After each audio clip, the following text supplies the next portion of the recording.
On ne peut pas justement comprendre l'évolution des pères si on ne regarde pas également l'évolution du rôle des mères, puisque c'est l'un par rapport à l'autre qu'ils évoluent. Dans les dernières études notamment là, qui s'intéressent aux tâches parentales dans les 2 mois après la naissance, c'est que les pères ont l'impression d'en faire quasiment autant que les mères. La volonté d'être vraiment un partenaire, pas simplement un auxiliaire de la mère, c'est que vraiment quand même maintenant cette idée qu'il faut être présent autant que la mère, elle s'est quand même pas mal diffusée. On a aussi un rapport aux sources aujourd'hui sur la paternité qui n'est pas le même qu'autrefois. On a des pluralités d'expériences.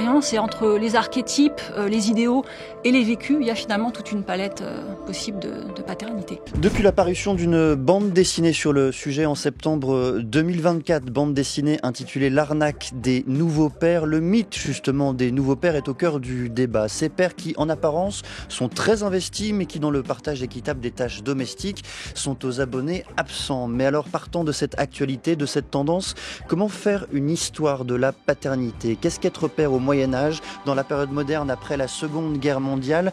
La pluralité des façons d'être père a-t-elle toujours prévalu? Pour nous éclairer ce soir, une invitée, Emmanuelle Berthiaud, bonsoir. Bonsoir. Vous êtes historienne du genre, de l'enfance et de la médecine du 18e au 19e siècle. Vous êtes par ailleurs maîtresse de conférences en histoire moderne à l'université de Picardie, Jules Verne.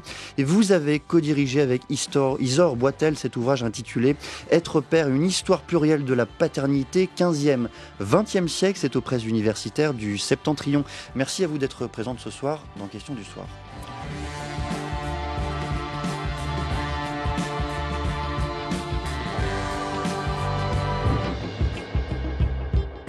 Mais ce qu'on voit, c'est que les pères, ils sont quand même talentueux à mettre en scène le fait qu'ils s'investissent. Ça, c'est quand même un grand talent. Et quand je dis les pères, je peux m'impliquer là-dedans, hein, mais ils sont très forts là-dedans. Et du coup, dès qu'ils font la moindre chose, de suite, ils reçoivent des félicitations de tout le monde. Et comme ils en font quand même globalement plus que leur propre père, comme on fait globalement plus que nos propres pères, forcément, tout le monde trouve ça génial. Et on compare ce qui n'est pas vraiment comparable. On pourrait comparer à ce qui est fait dans le couple hétéro plutôt que par rapport à ses propres parents. Et là, la différence, c'est évidemment pas la même. On voit qu'il y a un écart qui reste fort et que c'est souvent les mères qui font l'essentiel du boulot, des tâches ménagères, mais aussi des tâches s'occuper des enfants, quoi. Ça reste dominant. La voix de Guillaume Dodin que l'on vient d'entendre, il était interrogé dans l'émission Zoom Zoom Zen sur France Inter. Il faut peut-être commencer par là, Emmanuelle Berthiaud. Qu'est-ce que c'est que ce terme-là, cette expression-là que l'on entend partout en ce moment, les nouveaux pères? Qui sont-ils et comment les définir?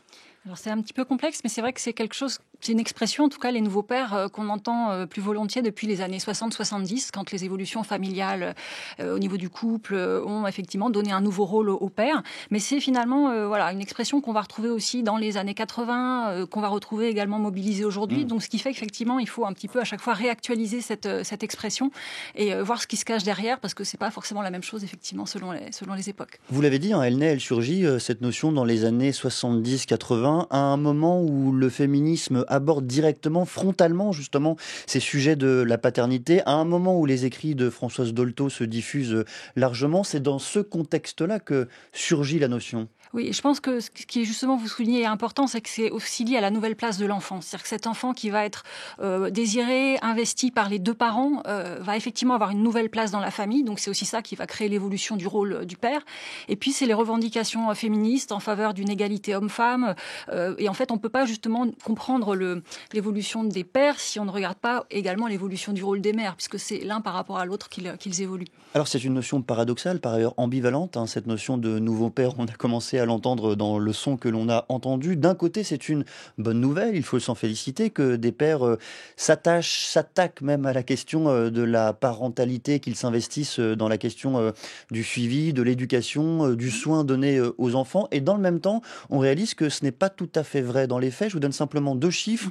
En France, en 1986, les femmes géraient 80% des activités parentales liées aux enfants. 25 ans plus tard, elles en géraient encore 71%. C'est un progrès tempéré, disons.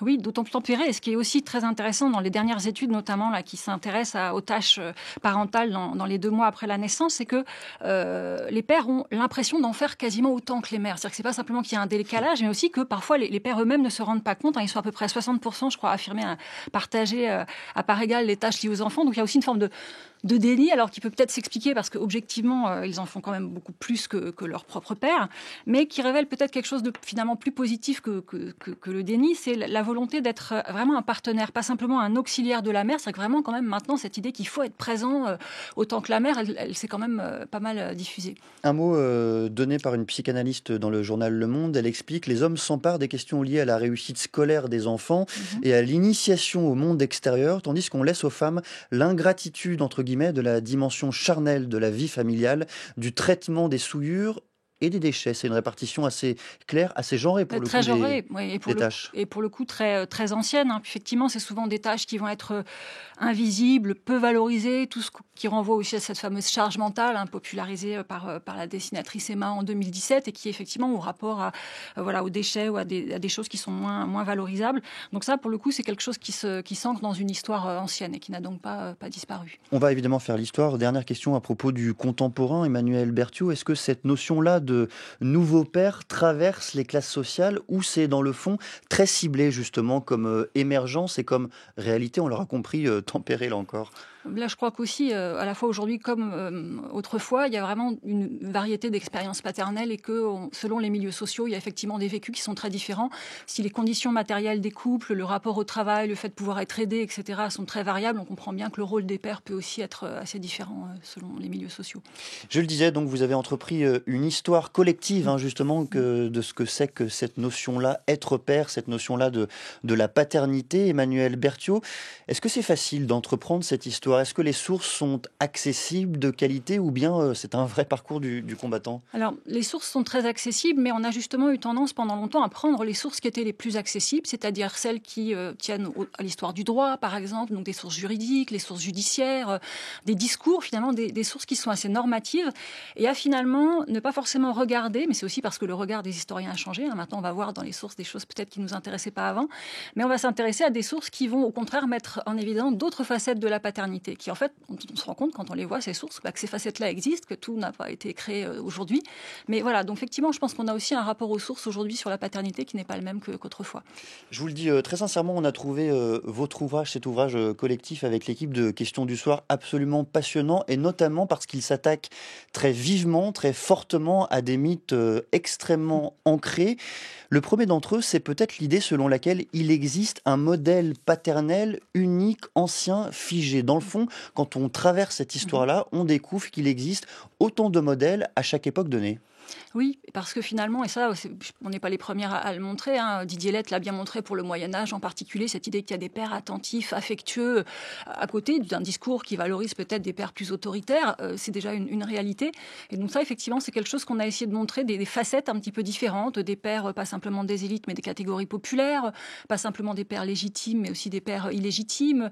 Voilà, d'essayer de voir un petit peu des cas de figure différents pour montrer qu'on a des pluralités d'expériences, et entre les archétypes, les idéaux et les vécus, il y a finalement toute une palette possible de paternité. Deuxième mythe que vous avez tenté de briser, l'idée selon laquelle le pater familias existerait largement, serait répandu avant le 19e siècle. En fait, avant ce siècle-là, au 17e, au 18e siècle, on découvre des pères plutôt attentionnés, des pères plutôt attentifs, des pères plutôt portés justement vers la question de l'éducation des enfants.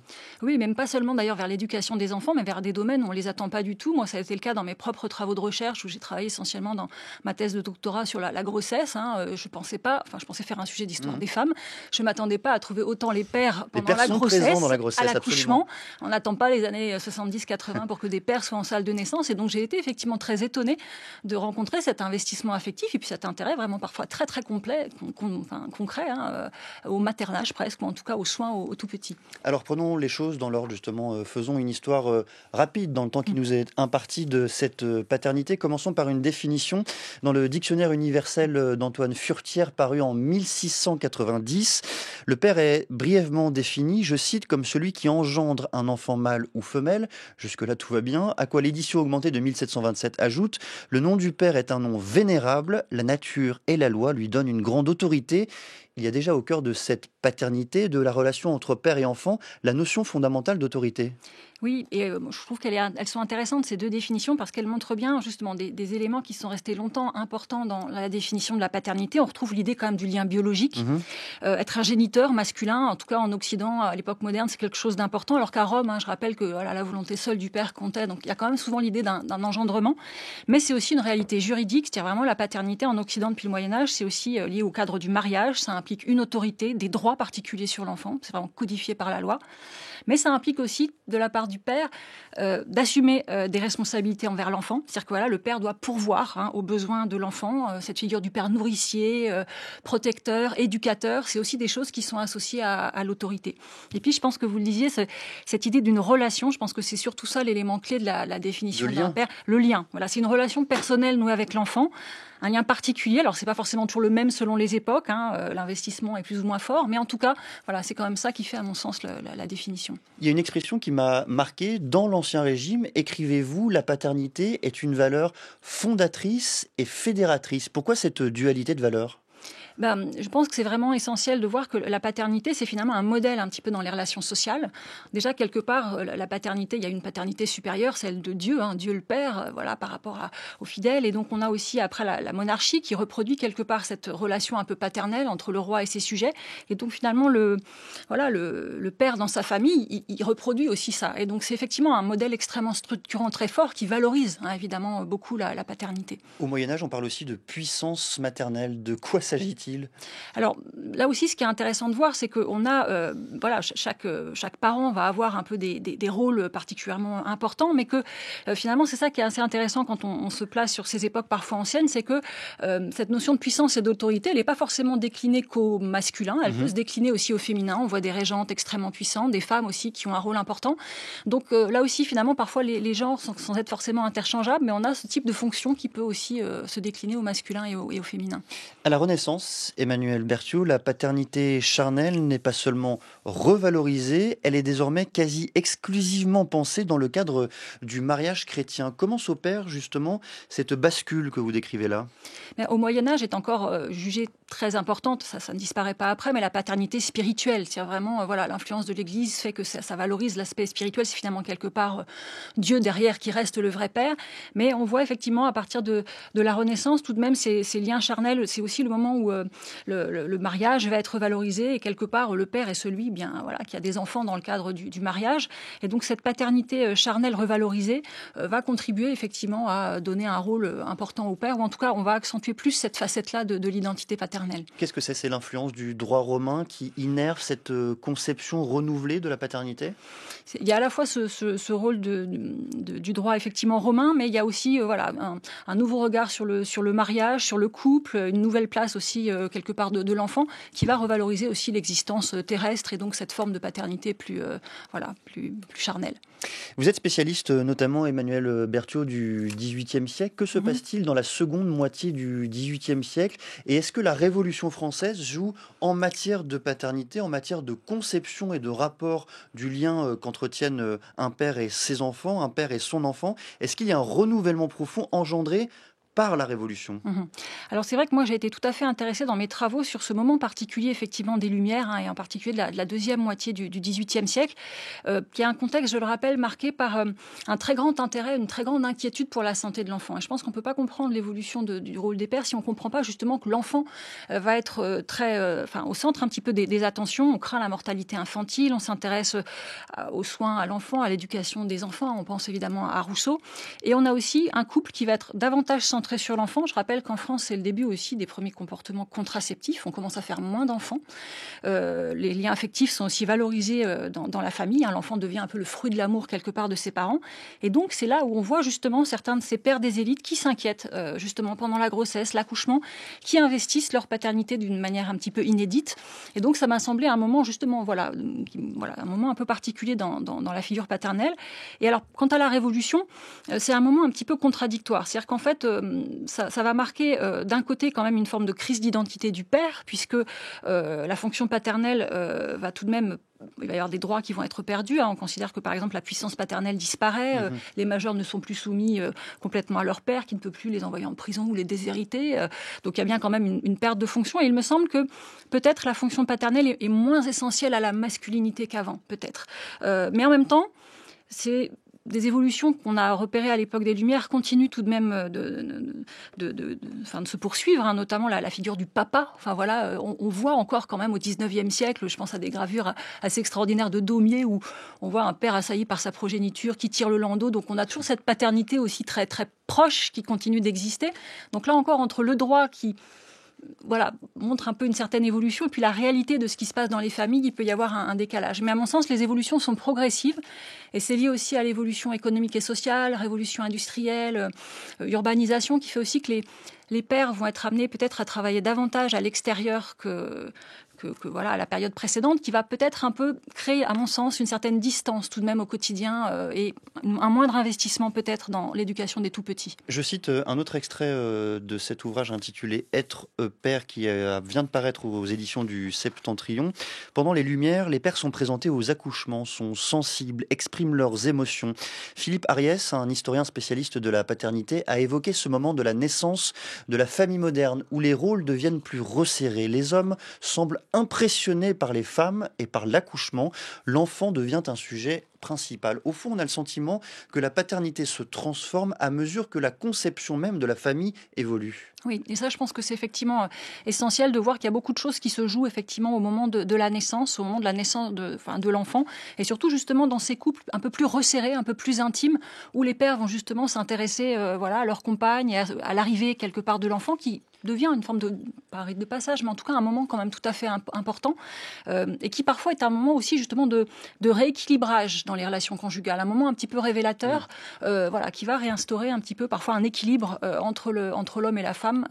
Et donc ça, c'est effectivement quelque chose que Philippe Ariès avait un petit peu senti. Justement, on va écouter Philippe Ariès. Il était invité de France Culture des Chemins de la Connaissance. C'était en 2011.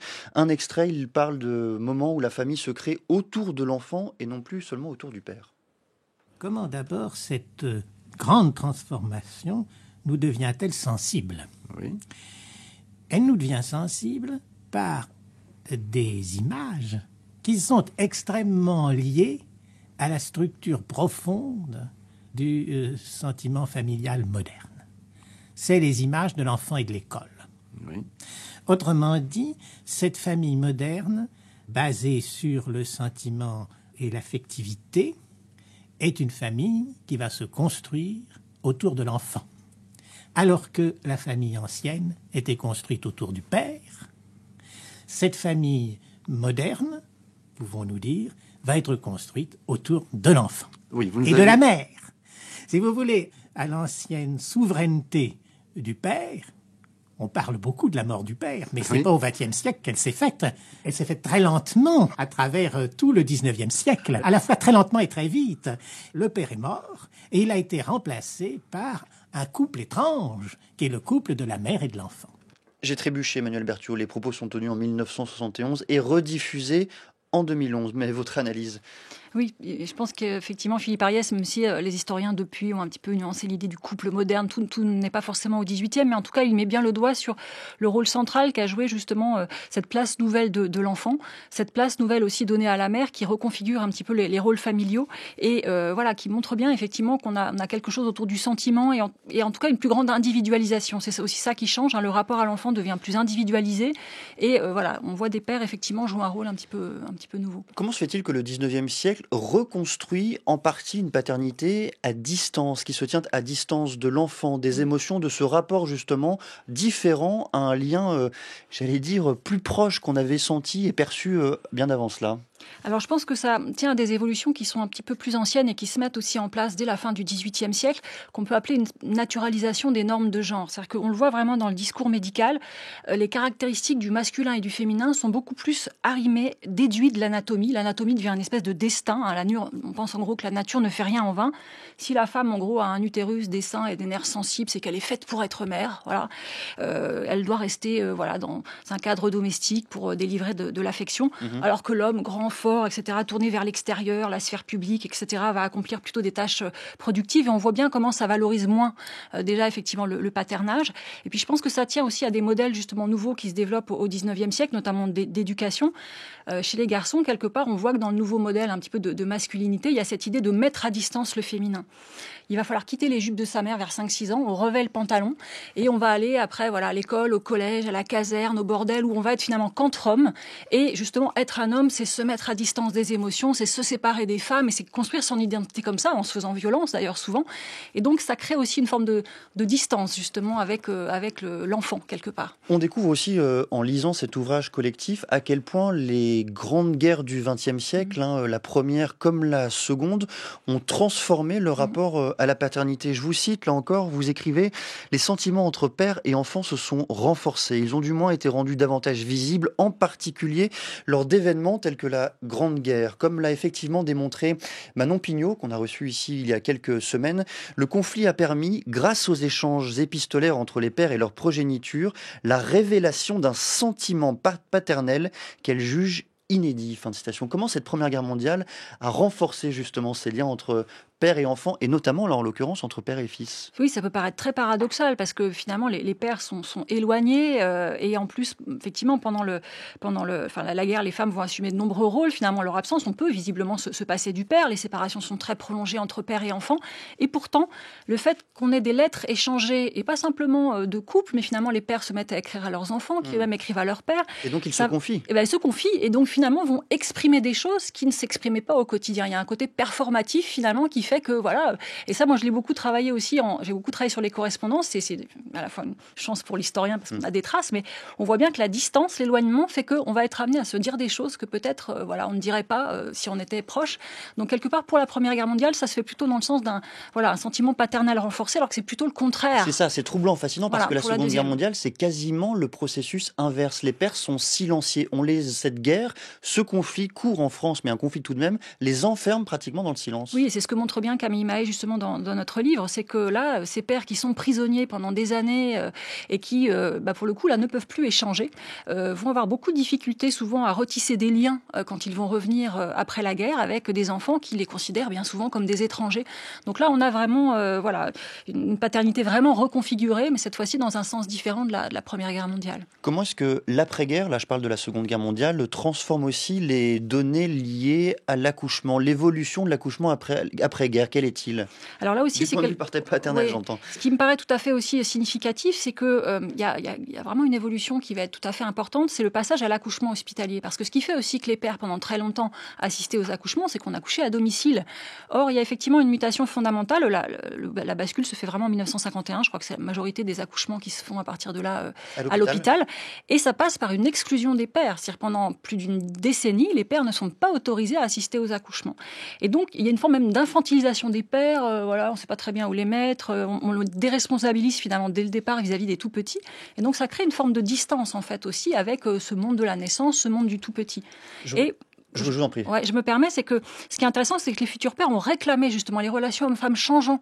À partir des années 60-70, les pères ont milité, il n'y a pas que les féministes, mais aussi pour retourner en salle de naissance et être présents aussi aux côtés de leur épouse quand ils accouchent. Qu'est-ce que ces évolutions de la paternité au XXe siècle en particulier doivent d'abord et avant tout au combat féministe? On a l'impression que l'un et l'autre sont inextricables. Oui, et je pense que justement, c'est cette présence nouvelle des pères au moment de la naissance, elle est à la fois liée à ces mouvements féminins qui réclament, mais oui, que cette expérience de la parentalité, elle soit partagée.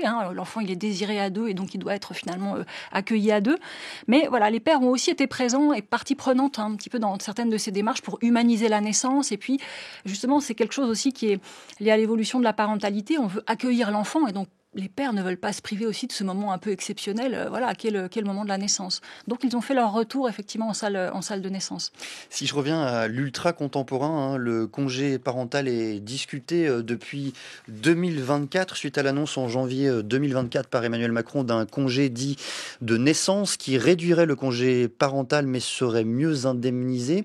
Comment l'historienne que vous êtes, l'historienne qui a travaillé justement sur ces liens de paternité, tente d'aborder ce sujet-là, ce sujet de politique publique? Je pense en tout cas, là, ça met le doigt sur quelque chose qui me paraît essentiel aujourd'hui pour comprendre pourquoi il y a toujours un déséquilibre important dans les couples en termes de tâches parentales ou domestiques. C'est pas que d'ailleurs la question du congé parental, mais du congé de paternité. Tant qu'on a un congé extrêmement réduit, alors même s'il a progressé, hein, on doit être à 28 jours aujourd'hui en France, mais c'est beaucoup moins que dans les pays scandinaves. Tant qu'on laisse la mère seule finalement longtemps avec son enfant, voilà, les pères ne peuvent pas s'investir autant. Et je pense que là, c'est l'élément clé qui explique ce décalage finalement, le fait que l'arrivée de l'enfant est souvent ce qui dans le couple va créer une dissymétrie et faire que évidemment la mère va s'emparer davantage des soins aux tout petits. Donc je pense qu'il y a vraiment effectivement un enjeu, à mon avis, à réfléchir à un allongement et à un partage de ce congé de parentalité ou de paternité pour justement faire en sorte que dès le départ, voilà, les pères soient plus présents. Merci beaucoup Emmanuelle Berthiaud de ces explications lumineuses, de cet ouvrage aussi, hein, dont je rappelle le titre « Être père, une histoire plurielle de la paternité, 15e, 20e siècle ». C'est un ouvrage qui est apparu aux presses universitaires du Septentrion. On le redit, il est absolument passionnant. Merci d'être venu ce soir dans Questions du soir. Merci.